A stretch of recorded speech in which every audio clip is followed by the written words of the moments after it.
Hey guys, so today I'm going to show you how I changed the crankcase filter on a 2017 Rams Cummins.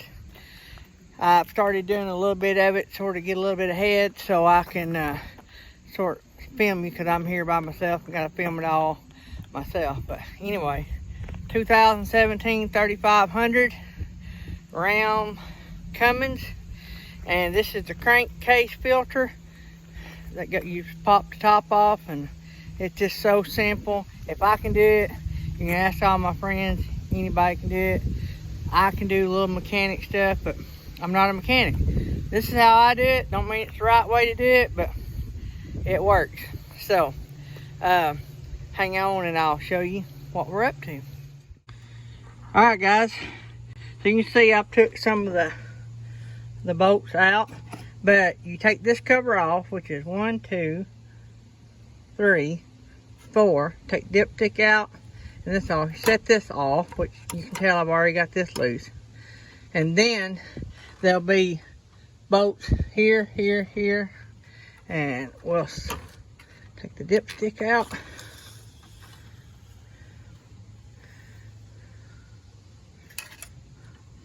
We will, whoops. Lay that up there out of the way.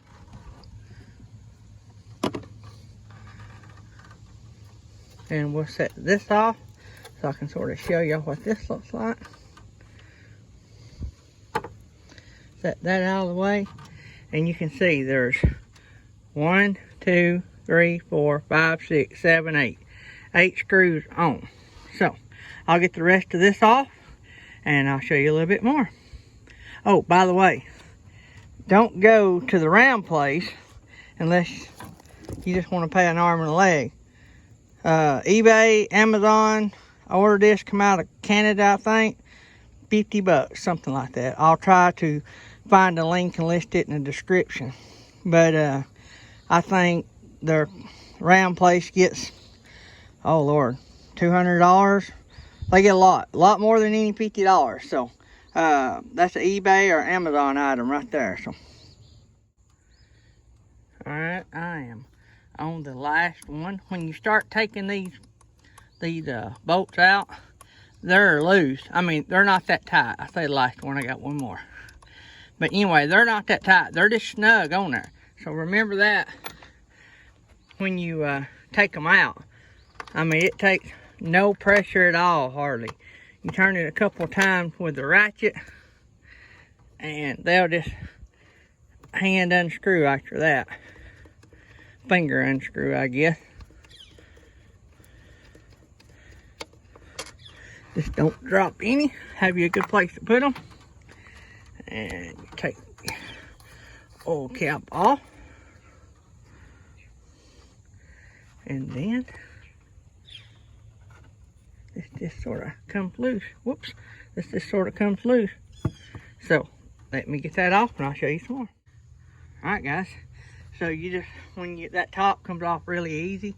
Some guys, you see there's a hose right there. Make sure that gets plugged back in when you put that back on. So anyway, this will just, you'll have to give it a little pressure, but this will come up.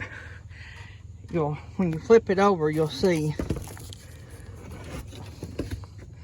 this side. So before you put them on, what I do, I just put a little oil around those rubber seals, and then you put it right back on, just like it came off.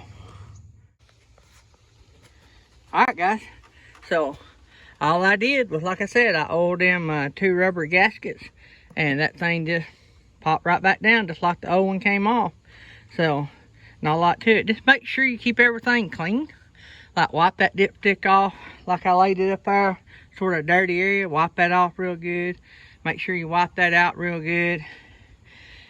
And just be real careful. You take stuff off and put it back on, and make sure you put everything back on. There's a couple of the nuts back there that has a stud sticking through them. That's to hold a couple of these wire pieces, and all they do is slide back over the nut. Nothing complicated. I want to show y'all a little something.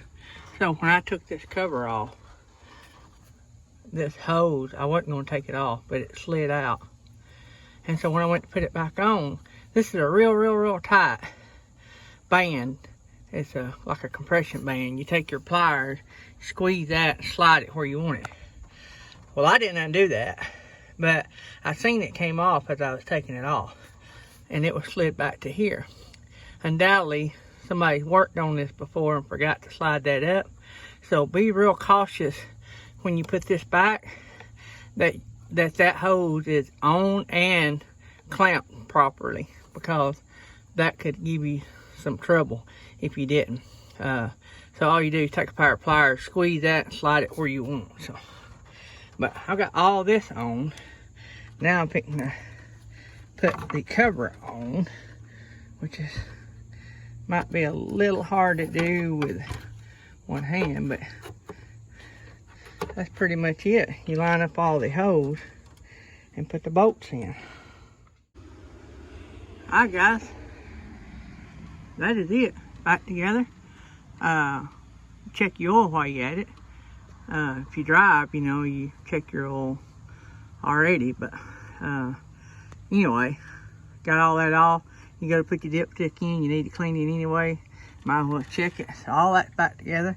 This was my setup. So I keep this little cheap tool set that I got at Home Depot, I think.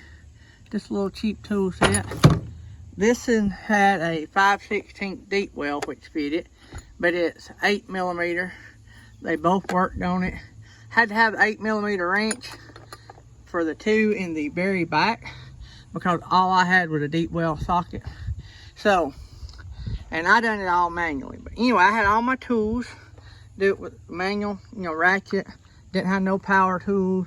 I had my towel here to get up on, and I'm 5'2", so wasn't no problem for me to do.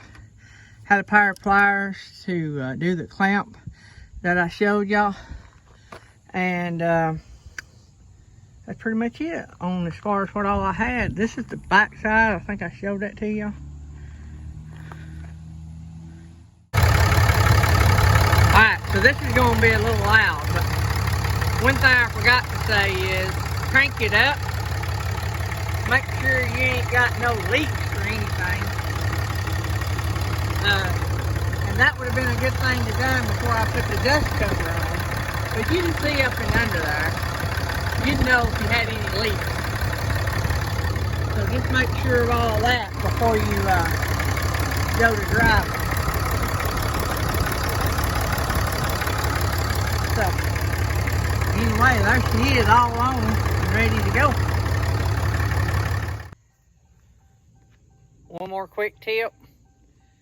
You need to reset the perform service light, which that's the light that will come on.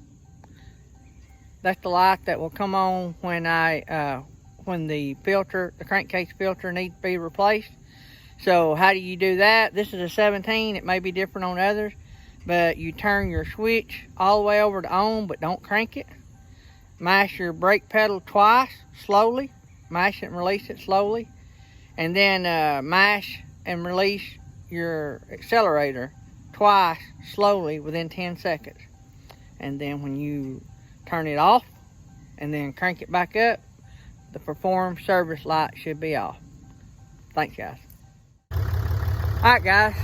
Like I said, it's all on. I'm dirty. I don't wear mechanic gloves because I can't work with gloves on.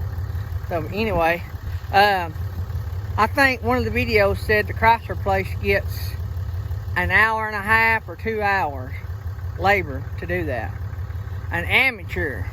Had I not been videoing, 20 minutes tops I'd have been done. Somebody that even less mechanically inclined than I am, and I can do a lot of things, I just don't do a lot of things if it's technical. But anyway, somebody that's nervous, scared, and afraid to take stuff apart, 45 minutes max. If you can take 8, 9, 10, I think there's 12 bolts total, and they're not even tight. You don't have to torque them, just snug them back on just like they come off. I mean, this is easy money. You know, the money you saved is the money you earned, right? Alright guys, just a little tip. I hope it helps you. Hope you guys have a great day, and remember what I always say, if you want to have a safe trip, you got to start out doing safe things. See ya.